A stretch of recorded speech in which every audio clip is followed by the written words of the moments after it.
আসসালামু আলাইকুম। শিরোনামে আমন্ত্রণ জানাচ্ছি আমি মোহসেনা শাওন। জিয়া অরফানেজ ট্রাস্ট দুর্নীতি মামলায় বিএনপি চেয়ারপারসন বেগম খালেদা জিয়া খালাস পেয়েছেন।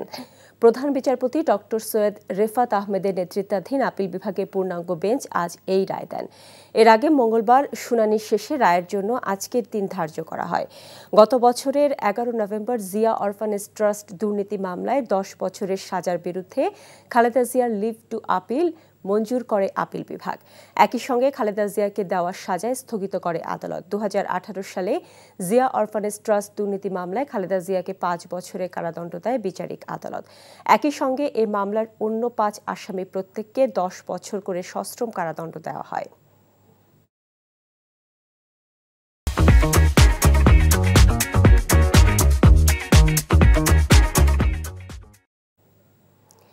এ বিষয়ে আইনজীবীরা ব্রিফিং করছেন, আমরা সরাসরি যাচ্ছি সেই ব্রিফিংয়ে। কোনো কিছুই ছিল না সেই মামলায়। হাইকোর্ট বিভাগ 5 বছর থেকে 10 বছর করেছে। এটা খুবই দুঃখজনক যে মামলার মধ্যে কোনো সারবর্তাই ছিল না, সেই মামলা 5 বছর থেকে 10 বছর করেছে। অর্থাৎ বিচার ব্যবস্থা বলে কিছু ছিল না। ফ্যাসিস্ট সরকার যা বলতো সেভাবেই এই জাজমেন্ট হতো এবং বেগম খালেদা জিয়া এবং অন্যান্যদের বিরুদ্ধে সেরকম জাজমেন্টই এখানে হয়েছে, সেরকম বিচার ব্যবস্থাই হয়েছে। আজকে মনে হচ্ছে যে বিচার বিভাগ স্বাধীনভাবে তাদের দায়িত্ব পালন করেছে।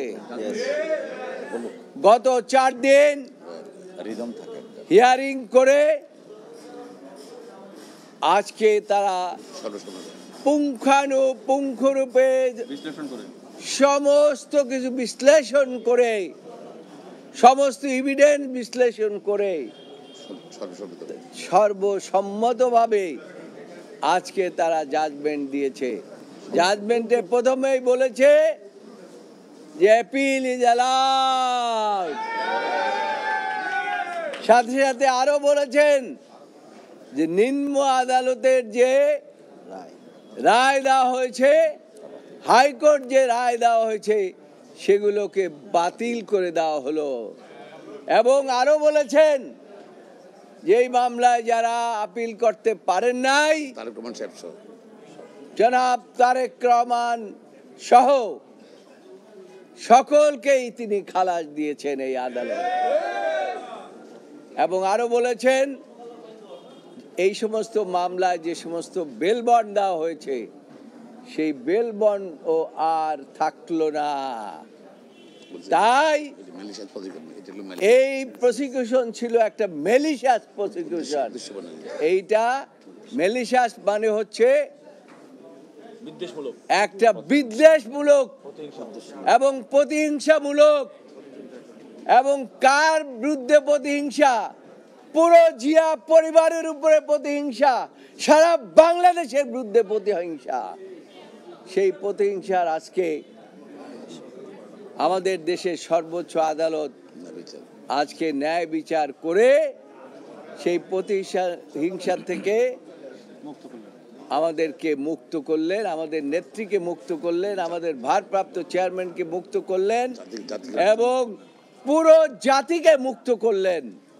এই জন্য আদালতের প্রতি আমরা কৃতজ্ঞ। আমরা আপনাদের প্রতি কৃতজ্ঞ এই কারণে আপনারাও দীর্ঘদিন পর্যন্ত পরিশ্রম করেছেন এবং এই মামলা নিয়ে আপনাদের 17 বছর পর্যন্ত আপনাদের অনেক কষ্ট আপনারা করেছেন। এর প্রতি আপনারা রেগেছিলেন। দেখছিলাম জিয়া অরফানেজ ট্রাস্ট দুর্নীতি মামলার রায়ের পরে ব্রিফিংয়ের অংশবিশেষ।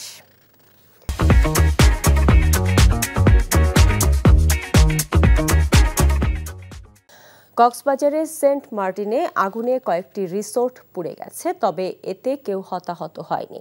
সেন্ট মার্টিন দ্বীপের পশ্চিম সৈকতের গলাচিপা এলাকায় এই অগ্নিকাণ্ডের ঘটনা ঘটে।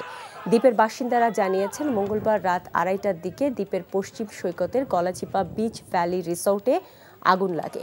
মুহূর্তেই চারদিকে ছড়িয়ে পড়ে আগুন। স্থানীয়দের সহায়তায় কোস্টগার্ড, নৌবাহিনী এবং ট্যুরিস্ট পুলিশের 1.5 ঘণ্টার চেষ্টায় আগুন নিয়ন্ত্রণে আসে। কিংসুক রিসোর্ট কর্তৃপক্ষ জানিয়েছে, পাশের একটি রিসোর্টের ময়লা পোড়ানো হয়।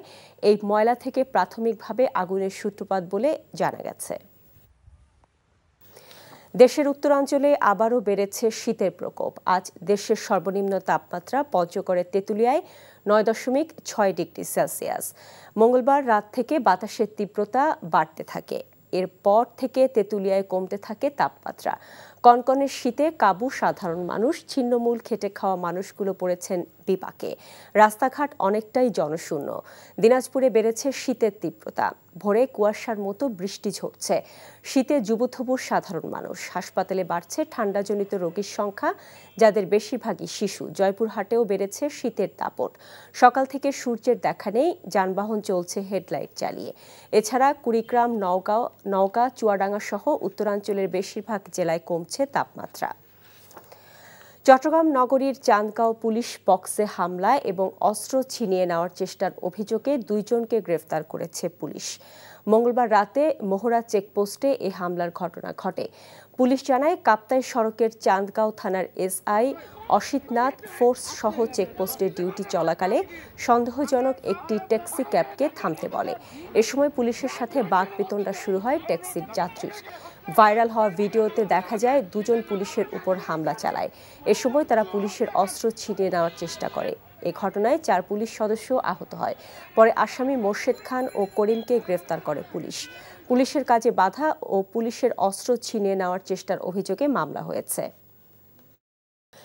দুর্নীতির অভিযোগে টিউলিপ সিদ্দিকের পদত্যাগের পর যুক্তরাজ্যের ট্রেজারি মন্ত্রণালয়ে এসেছে পরিবর্তন। অর্থনৈতিক সচিব পদে টিউলিপের স্থলাভিষিক্ত হয়েছেন এমা রেনল্ডস। টিউলিপ সিদ্দিকের পদত্যাগের পরপরই এই পুনর্গঠন ঘোষণা করে 10 নম্বর ডাউনিং স্ট্রিট। টিউলিপ সিদ্দিক যুক্তরাজ্যের অর্থ মন্ত্রণালয়ের অর্থনীতি বিষয়ক মিনিস্টার ছিলেন। দেশটির আর্থিক খাতে দুর্নীতি বন্ধের দায়িত্ব ছিল তার কাঁধে। টিউলিপের বিরুদ্ধে অভিযোগ, বাংলাদেশে অবকাঠামো উন্নয়নের জন্য বরাদ্দ প্রায় $5 বিলিয়ন আত্মসাৎ এবং লন্ডনে একটি ফ্ল্যাট উপহার নিয়েছেন তিনি। তার বিরুদ্ধেই শেখ হাসিনার সরকারের সঙ্গে সংশ্লিষ্ট বেশ কয়েকজনের সম্পত্তি ব্যবহার করা নিয়ে প্রশ্ন ওঠে। এরই পরিপ্রেক্ষিতে তিনি পদত্যাগ করলেন।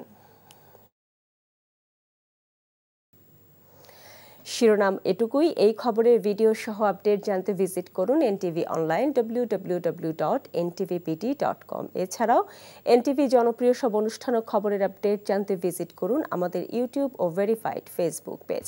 12টায় মধ্যাহ্নের খবর দেখার আমন্ত্রণ রইল। এতক্ষণ সাথে থাকার জন্য সবাইকে ধন্যবাদ।